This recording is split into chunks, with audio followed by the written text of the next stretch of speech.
Hello everyone, and welcome back to the channel. Now, I know many of you listen to these stories late at night, maybe even as you're falling asleep. So before you drift off, I want to ask you something. What if your memories weren't really yours anymore? What if the city itself started remembering them for you, replaying them on glass, on water, on every surface that ever saw your reflection? Tonight, we'll explore the story of a man who took a street drug called Revel, a substance said to unlock the past. But what it really did was far worse. Because Revel doesn't just help you remember, it remembers you. Before we begin, tell me in the comments where you're watching from. It's always incredible to see our midnight circle spread across the world. And of course, don't forget to like and subscribe if you enjoy stories that bend time, memory, and the mind itself. Now, dim the lights. And let's begin. They called it Revel. A paper-thin strip, colorless, tasteless, slipped under the tongue like a secret. It wasn't supposed to kill pain or sharpen focus. It was supposed to restore clarity. They said it let you relive your memories as if they were happening again. I didn't believe in miracles. But after Desiree died, I would have swallowed anything that made me feel close to her again. The dealer said it worked best alone. Quiet place, familiar sights. Somewhere the walls remember you. I thought he was being poetic. He wasn't. That night, I parked my car at the edge of the city. Same place Desiree and I used to go when we wanted to escape the noise. The storm had just passed, leaving the streets slick with rain, the kind of shine that turns asphalt into liquid glass. I put the strip under my tongue. It dissolved instantly, cold as breath. At first, nothing happened. Just the hum of the city and the faint buzz of power lines overhead. Then something shifted. The windshield fogged from the inside, not with heat, but with light. Shapes began to form in the misty glass, faint outlines of two people. I blinked, and the picture sharpened. Me and Desiree, sitting in this exact car. She was laughing, head thrown back, sunlight on her face.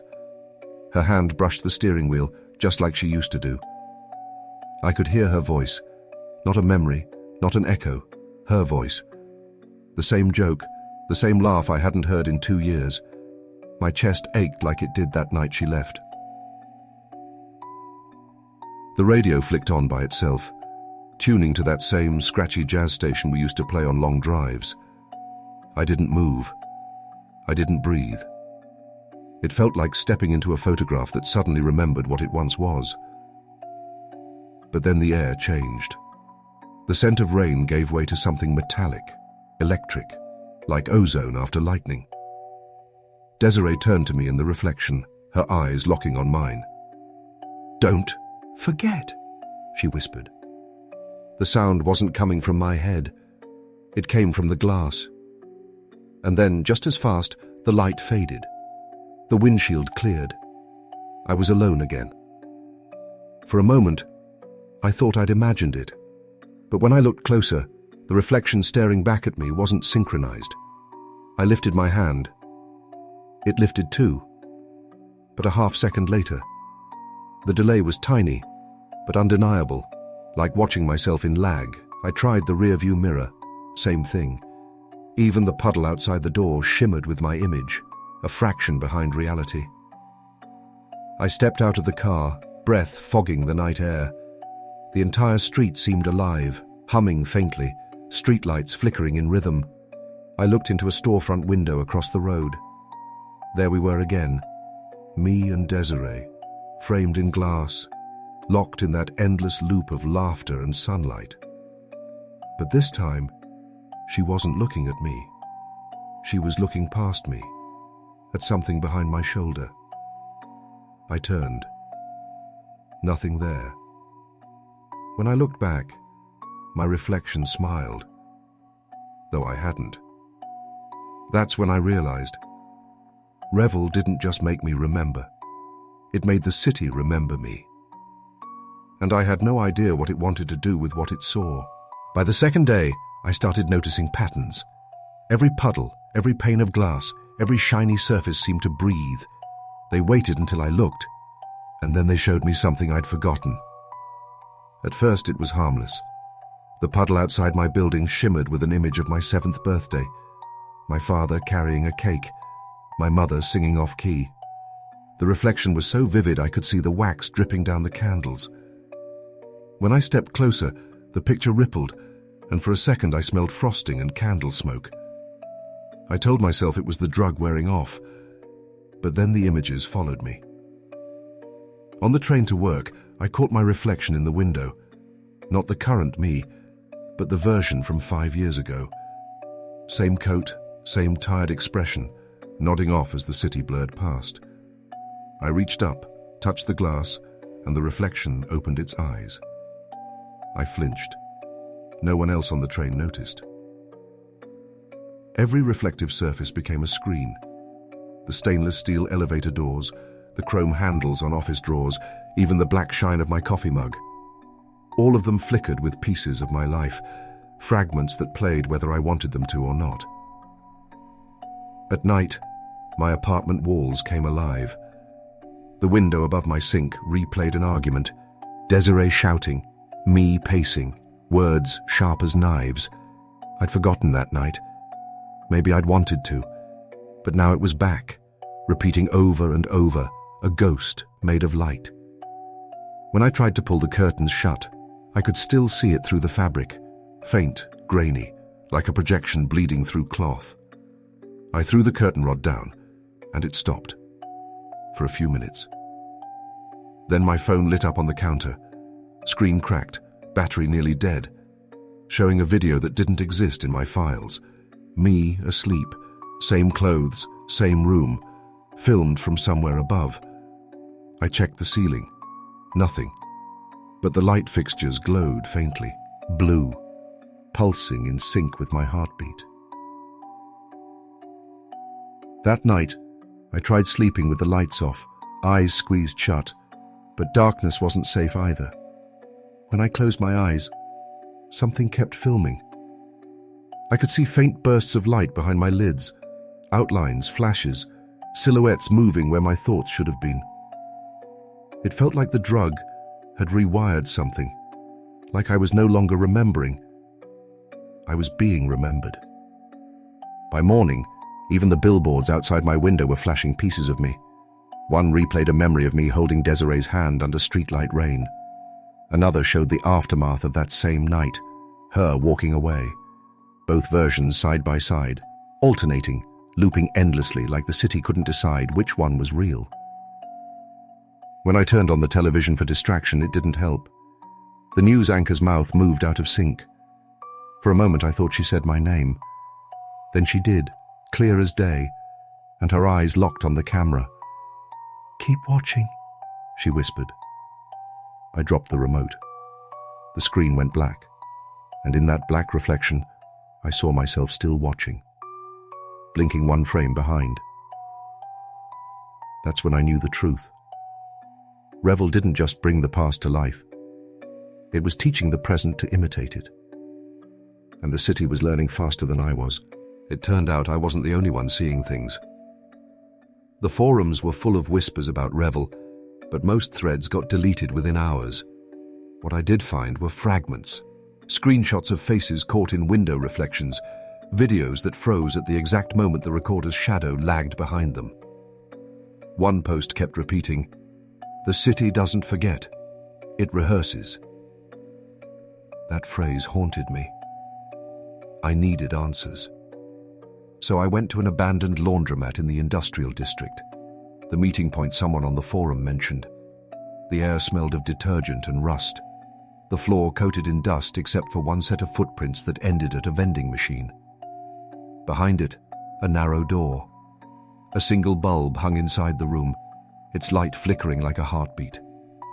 And there they were, 6 of them, sitting in a circle of folding chairs, eyes hollow and glassy. They looked like me, not in appearance, but in exhaustion. A woman with faded blue hair spoke first. "You're new," she said. "You still think this is about remembering. It's not. It's about recognition.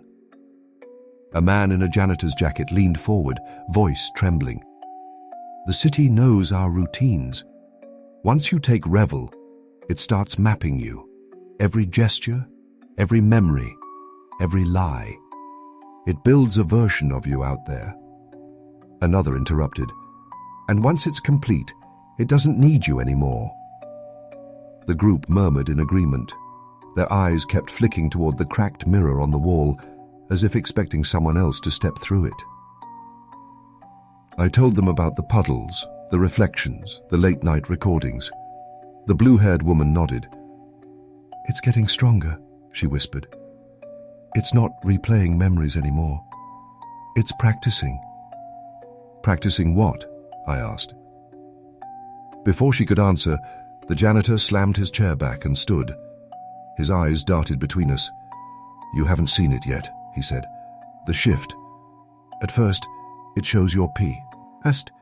Then it starts showing things that haven't happened. The reflections get ahead of you. You'll see yourself doing things, terrible things, before you've done them." He looked right at me. "And once the city gets your ending right, you vanish." I wanted to laugh, to call him paranoid, but something in his tone stopped me. His hands were shaking. His reflection in the window wasn't. He left before the meeting ended. No one followed him. The next morning, I found a puddle outside my apartment. The rain had dried hours ago, but this one hadn't. Its surface rippled though there was no wind. I stepped closer. Inside the reflection, the janitor. Same jacket. Same trembling hands. Only this time, he wasn't speaking. He was screaming. Silent, desperate, face pressed against the liquid like he was trapped just below its surface. I stumbled back, heart pounding, but the image followed. The water stretched toward my shoes, reshaping itself like it was reaching. When I blinked, the puddle was gone. Only a faint outline remained on the concrete, shaped like an open mouth. That night, I checked the forum again. His username, deleted. His posts, erased. But a new thread had appeared under my own name. The next one remembers tomorrow. I didn't write it, and that was when I realized something else had logged in as me. The blackout hit just after midnight. No thunder, no storm, no warning. Just silence, followed by the heavy click of every light in my apartment dying at once. The city outside had gone dark too, leaving nothing but the faint neon haze of emergency signs blinking far below my window. I sat there for a while, listening to the hum fade from the walls. That's when I noticed something strange. My mirror wasn't dark. It was glowing. Not bright, not like a lamp, but with this faint, pulsing blue light, soft as breath. It faded in and out every few seconds, matching the rhythm of my heartbeat. I tried to tell myself it was an after-image, maybe a trick of my phone light reflecting off the glass. But when I covered my chest with my hand, the pulse slowed too. I took a step closer. The glass fogged from the inside, like someone breathing on it from within. "Hello?" I said. No response. Just the echo of my own voice bouncing off the walls. Except, it wasn't quite an echo. It came late, half a second behind. "Hello?" it whispered back. Only this time it wasn't a reflection of my tone. It sounded older, tired, like me, but hollowed out. I backed away slowly, eyes darting across the room.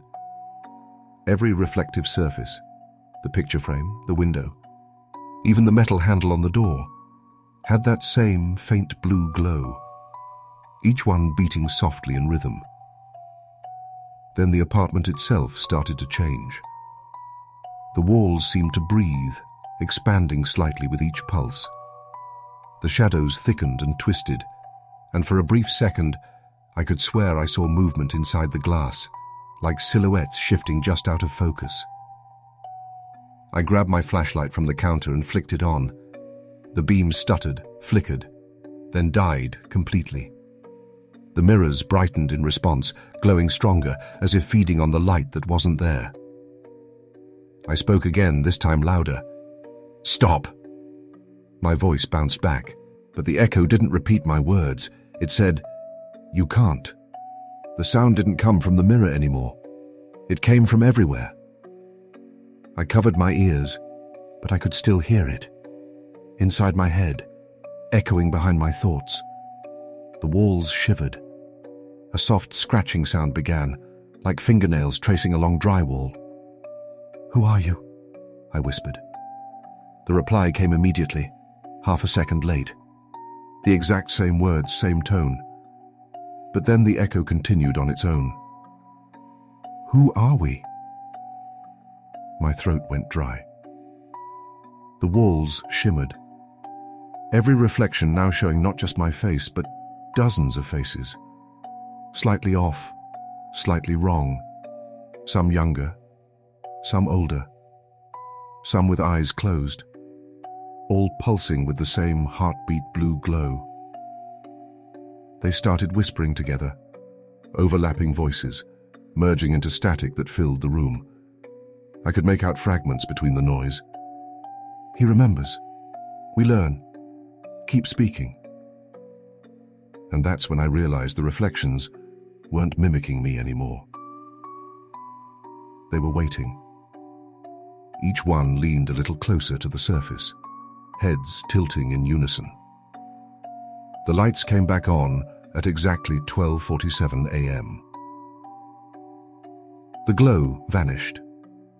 The mirrors were normal again, but every surface, every piece of glass in the apartment had tiny handprints pressed from the inside, fogged in blue. I wiped one away. Beneath the smudge, words appeared. "Your turn." By then, sleep had become impossible. The city wouldn't let me rest. It played my life back to me in every surface that could hold light. But I needed proof. Something tangible that would tell me I wasn't losing my mind. So I set up my phone one night, propped it against a coffee mug, facing the hallway mirror. I pressed record, stepped back, and stared at my reflection. For 10 minutes I didn't move, just breathed, watched, waited. The apartment was quiet, except for the soft hum of the refrigerator and the occasional groan of old pipes. My reflection copied every motion exactly. No lag, no shimmer, no tricks. For a while, I started to feel stupid. But then, at exactly the 8-minute mark, the lights flickered. Just once. And my reflection didn't blink. It froze for half a second, while I was still moving, then caught up again, eyes locking onto mine like it had noticed me noticing it. I stopped recording. The footage saved automatically. I didn't even watch it that night. I couldn't. It wasn't until the next morning when sunlight poured through the blinds that I built up the nerve. The video started normal, me pacing, muttering to myself, looking pale under the kitchen light. I scrubbed through the timeline, my thumb sliding over the seconds, waiting for something strange. Then I saw it. At 8:03, the reflection hesitated. I moved. It didn't. My real self turned away for a moment to check the timer. The reflection stayed, watching the camera directly. It smiled, slightly, then shifted its head as though listening to something behind it. And then came the final frame. The footage froze on me, or rather, on him, the reflection version. Only he wasn't in my apartment anymore. The background had changed. Behind him was a dim hallway, fluorescent lights buzzing overhead, the kind you find in hospitals. A restricted access sign glowed faintly red in the corners. See? My stomach tightened. I zoomed in. The timestamp in the corner read a date 5 days ahead. And on the reflection's wrist, a white bandage. I checked my own arm. Bare. Unmarked. My throat went dry. I scrubbed backward, replayed it again and again, but every time it ended the same way. The reflection standing somewhere else, staring into the lens, the faint whine of fluorescent lighting behind him. When I paused the video, something eerie happened. The final frame, the one with the hospital corridor, flickered faintly, like it was alive. The reflection's eyes seemed to glint for a fraction of a second longer than they should have. I deleted the file, or tried to. My phone froze. The screen went black, then flashed white for a moment before rebooting. When it powered back on, the video was gone, but a new one had appeared, recorded at the same time, with no thumbnail, just a title, Playback. I opened it. It was blank for the first few seconds. Then the screen filled with static, shapes moving in the noise, just barely recognizable. And in the final frame, the same reflection looked back at me, now closer, his face filling the screen. He raised his wrist again, the bandage now faintly stained red. This time the background wasn't a hallway. It was my living room. And in the reflection's voice, my own, I heard it whisper through the speakers, "You're late." The storm rolled in without warning. One moment the air was still and heavy, the next it broke open, drowning the city in sheets of water so thick you couldn't tell where the street ended and the sky began. I watched it from my window at first, the rain smearing the glass into liquid veins, the streetlights dissolving into golden streaks. But then something caught my eye. Down below, the puddles had begun to glow, not with light, but with motion. Images flickered beneath the surface, faint, colorless scenes that shimmered and vanished like ghosts underwater. I thought it was a trick of the lightning, until I saw myself. Every puddle on the street showed the same thing, me, half submerged, reaching upward through murky water, face pale, eyes open. The image shifted and trembled with the ripples, but the motion was unmistakable. It wasn't a reflection. It was a recording. I grabbed my coat and ran outside, the storm swallowing every sound. The rain hit so hard it felt like running through a wall of needles. My shoes sank into the rising water, but I didn't care. I had to see it up close.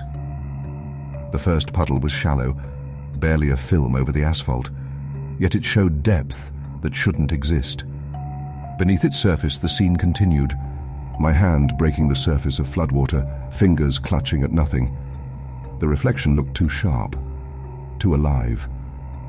I leaned closer, and the air grew colder.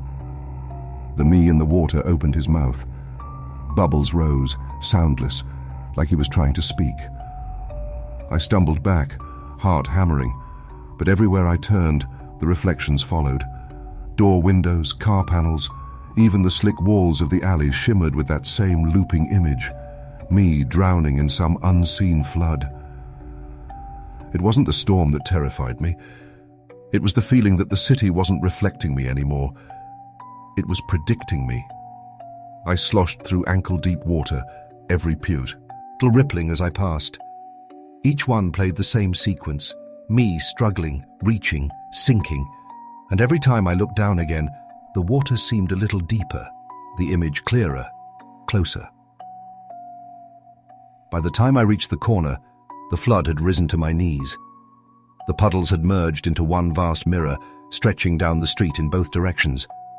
And in that mirror, I saw him, the other me, standing in the center of the flooded road, half submerged, reaching for someone unseen just beyond frame. A shadow moved beside him. A second figure, just out of focus. Lightning flashed, and for a split second, I saw her face. Desiree. I ran toward it, splashing through the water, calling her name. My reflection did the same, only he was faster. The closer I got, the more real it looked. Droplets rising from the water's surface, steam breathing into the air. Then the lights flickered. Once, twice, and the reflection smiled. The puddles rippled outward from that grin, the entire street trembling like something alive. I felt the ground tilt beneath me, the water sucking at my feet. And then, for one horrifying second, my reflection reached up, not toward Desiree, but toward me. The surface broke. Cold fingers brushed my ankle. I fell backward onto the curb, gasping. The water stilled. The reflections vanished. When I looked again, the puddles showed only the rain. But I could still feel that touch, slick, icy, unmistakably mine. And somewhere beneath the storm, faint but certain, I heard my own voice call out from the water, "Keep breathing." The trail led me to the part of the city that maps refused to show. The streets narrowed there, twisting into dead ends that never stayed dead, signs written in languages no one had used in decades. Every time I blinked, the alleys seemed to shift. New graffiti, new doors, same smell of ozone and rot. That's where I found the archive. It wasn't marked as a club, but I could feel the bass before I heard it. A low, rhythmic pulse that rattled the pavement like a heartbeat under concrete. The bouncer at the door didn't ask for ID. He just looked at my reflection in a hand mirror, then stepped aside. Inside, the walls moved. Hundreds of mirrors lined every surface, stacked floor to ceiling, vibrating faintly in time with the music. Each one played fragments of people's lives. A woman laughing at a dinner table, a child running through sprinklers, a man lighting a cigarette in the rain. None of them were happening now. They were memories. I pushed through the crowd, glassy-eyed faces lit by the glow of shifting reflections. Everyone here was under, their pupils ringed faintly blue, their movements slow and dreamlike. Near the bar, a man in a tailored coat sat surrounded by screens. His reflection blinked a few frames late. I knew that delay too well. "You're looking for Revel," he said without turning around. His voice sounded like it was coming from two mouths, one human, one electronic. "But you already have it." "I want to know what it's doing to me," I said. He smiled, or maybe his reflection did first. "You think you're remembering your life. You're not. You're helping the city remember itself." I frowned. "What does that mean?" He gestured to the mirrors. Before the storms, before the rebuilds, before the blackouts, this city was alive. It held everything: laughter, arguments, love, grief, all imprinted into its walls. Time erased it. We made Revel to bring that memory back, but it needed hosts. "Hosts," I repeated. He nodded. "Every user feeds the archive. Your memories, your patterns, your ghosts. The city absorbs them. It replays them, reorganizes them, learns from them. That's what you've been seeing." I stared at the mirrors. Dozens of versions of me flickering across the walls, each from a different moment of my life. One brushing Desiree's hair behind her ear, one watching her walk away, one lying half-drowned beneath stormwater. I stepped closer. The nearest reflection turned its head and looked at me. The man behind me spoke softly. "The city keeps what it wants. The rest fades." The mirror shimmered, and my reflection smiled faintly. Then it mouthed the words, "We remember." I stumbled back, nearly knocking over a stool. "What happens to the users?" I asked. He looked at me, eyes pale blue in the strobe light. "They stop being users." The bass slowed, deepened, until it felt like thunder rolling through the floor. All around me, the mirrored walls began to sink, hundreds of lives flashing together, merging into a single pulse. "Every dose you take," he whispered, "makes the city more complete." The mirrors rippled like water, and in each one, I was already walking away, toward a door I hadn't yet opened. The man raised his glass. "Welcome to the archive, Rusk." I hadn't told him my name. It started the next evening, quiet at first, like a skipped heartbeat in the rhythm of the city. The lights downtown began to flicker, but not randomly. They blinked in patterns, repeating the exact tempo of a human pulse. Windows across the skyline shimmered like old film reels, left too long in the projector's heat. I thought it was another blackout. It wasn't. Because then I saw them. The people. Faint silhouettes moving inside the glass towers.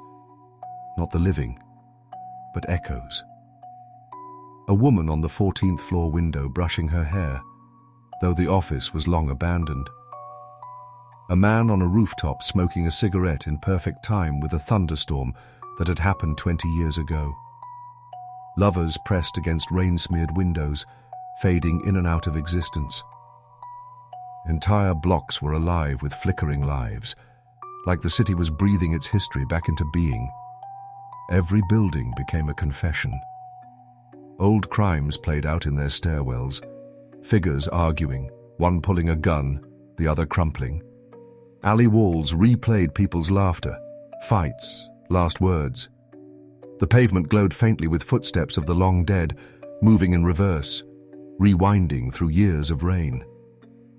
And then the sound came. Not noise, not static, but voices. Whispers overlapping like radio stations bleeding together, thousands of them murmuring fragments of their final moments. Apologies, goodbyes, lies. The air shimmered. The stormlight turned the skyline into a cathedral of ghosts. I stumbled through it in disbelief, the streetlights pulsing brighter with each step. My own reflection followed in every pane of glass, sometimes lagging, sometimes leading. It wasn't mimicking anymore. It was directing. At the corner of 5th and Auburn, I stopped dead. Projected across the mirrored windows of the finance tower was a figure, me, standing in the same place but surrounded by light. He was moving, talking, gesturing to the skyline like a conductor. His mouth formed words I hadn't said. The city responded.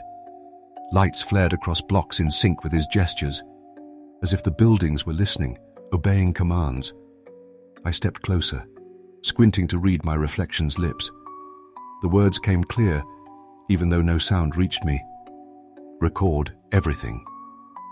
The moment he said it, the air pressure changed. I felt it deep in my chest, a vibration, low and endless, like the entire city had inhaled. Every surface brightened at once. Storefronts, puddles, office windows. They all played back the same image now. Me, giving instructions I'd never spoken. I shouted into the empty street, "Stop it! That's not me!" But my reflection turned to face me, smiling faintly, eyes glowing faint blue. Then it pointed skyward. I looked up. The skyline was pulsing. Entire buildings lighting up frame by frame, cycling through decades like a time-lapse gone mad. 1920s tenements, 1950s factories, 2080 glass towers, all flickering through each other like overlapping dreams. And through it all, I could feel the city watching. It wasn't chaotic. It was organized, precise. It was remembering itself. The reflection lifted its hand again. Every light in the district followed. The entire city mirrored the gesture. My voice trembled. "Who's doing this?" The echo answered from the glass beside me. In my voice, but calm, certain, infinite. "You are." And then, for the first time, I understood. The drug hadn't changed the city. It had changed me. I wasn't remembering the city. The city was remembering through me. I don't know what drew me back there. Maybe it was instinct, or maybe it was the city calling me home. The parking garage hadn't changed much since that first night. The same cracked concrete, the same flickering sodium lights humming overhead, the same smell of wet rust and oil. Only now, the air felt charged, like static gathering before a lightning strike. Rain had started to fall again, slow and deliberate, each drop echoing through the hollow structure. The storm clouds pressed low, swallowing the skyline in a grey haze.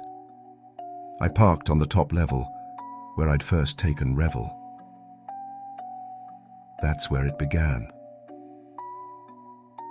The moment I stepped out, the light shifted. The puddles on the pavement shimmered with impossible depth, rippling from a wind that hadn't reached the air yet.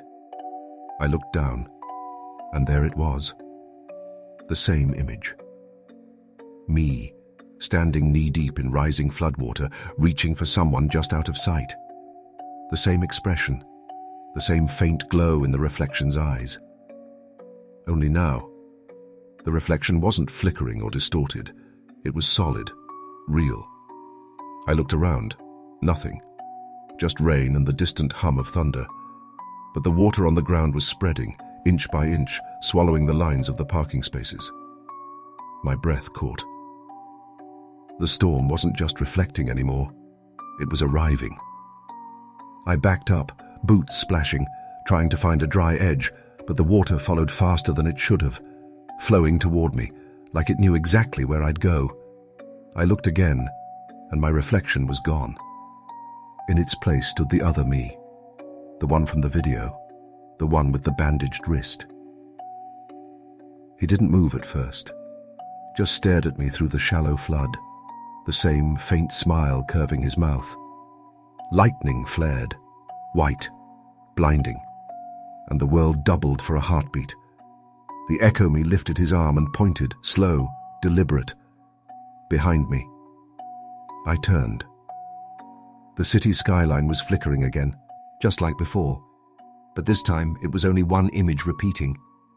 Me, standing here, the water climbing higher, my hand reaching upward. The vision I'd seen playing in every puddle was happening now, frame by frame, catching up with the present. I tried to run for the ramp, but my legs felt heavy. The water rose faster, swirling, pulling, rising past my knees, my waist. The storm above howled as if the clouds were tearing. Somewhere beneath the thunder, I heard voices, hundreds of them, whispering from the water's surface. They weren't memories anymore. They were recordings, playing back what the city had already decided would happen. "Don't fight it," one voice whispered. My voice. "It's already happened." I looked down. My reflection reached up to meet me, eyes open, mouth moving in sync. And for the first time, I realized the truth. The future I'd been seeing wasn't a warning. It was a replay. The water hit my chest. My reflection's hand broke the surface, fingers brushing mine. Lightning struck the far end of the garage, and for one blinding instant, everything became light. The sky, the water, the walls, all folding into white. Then silence. Only the reflection remained, still, serene, eyes staring upward from beneath the surface. The city had remembered the ending. It was just waiting for me to catch up to it. Morning came quietly, as if the city itself was holding its breath. The rain had stopped sometime before dawn, leaving the air heavy and the streets polished into liquid glass. From the window, the skyline looked calm, cleaner, sharper, as if the storm had scrubbed the world of every trace of chaos. For a moment, it almost felt peaceful. But when I stepped into my apartment, I knew something was wrong. Everything was too perfect. The coffee mug I dropped last night was gone. The scattered papers, gone. My clothes, my keys, even the stain on the carpet that had been there for years, gone. The apartment, gleamed like it had never been lived in. I went for my phone. The screen lit up, but there were no notifications, no photos, no recordings. The entire gallery, every video, every file, erased. Contacts empty. Call logs blank. My name didn't even appear in the lock screen. I turned to the desk, searching for my notebook. It was open to a clean page. Every word I'd written about Revel, every sketch, every warning, was gone, except for one faint smudge on the mirror above the dresser. At first I thought it was condensation from the storm, but as I got closer, I realized the streaks weren't random. They were letters. Wet handwriting, perfectly formed, glistening under the morning light. 01:00 a.m. Recording complete. The pen had never touched that mirror, yet the words were written in my own hand. I stared at them for what felt like hours, waiting for the meaning to settle. Then, somewhere outside, a siren wailed and faded into the hum of a city waking up. The world moved on. I tried to tell myself this was over, that whatever Revel had been doing to me, it had finally stopped. But as I walked outside, I noticed the way people looked at the windows. Every car mirror, every shopfront, every puddle along the street, people kept glancing, double-taking, rubbing at the glass like they'd seen something move. I slowed down near a storefront display. The mannequins stood frozen in their glossy reflection, but behind them, faint and blurred, I saw him. Me. Half in shadow, face obscured by static light, eyes faintly blue. He moved differently now, slow, deliberate, watching the passers-by. His mouth formed shapes that didn't match mine. Then I realized he was whispering. And someone nearby gasped. A woman froze in front of another window, pressing her hands to her mouth. Her reflection was trembling. When she turned, I saw the look in her eyes. Pure recognition. The reflection had said her name. I walked faster, heart pounding, but every pane I passed came alive, each one flickering with images of him, of me. Sometimes full-bodied, sometimes just a silhouette in the corner of the frame. He wasn't trapped anymore. He was embedded. By the time I reached the end of the block, I couldn't tell which reflection was real.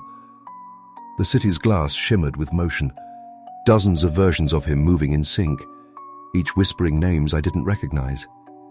And above it all, in the mirrored windows of the tallest tower, one final phrase scrolled faintly across the glass in looping light. Revel circulates.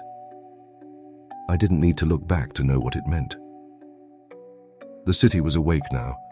It remembered everything, and every mirror still watched. And that brings us to the end of tonight's story, the drug that remembers you. What do you think Revel really was? A chemical glitch inside the brain?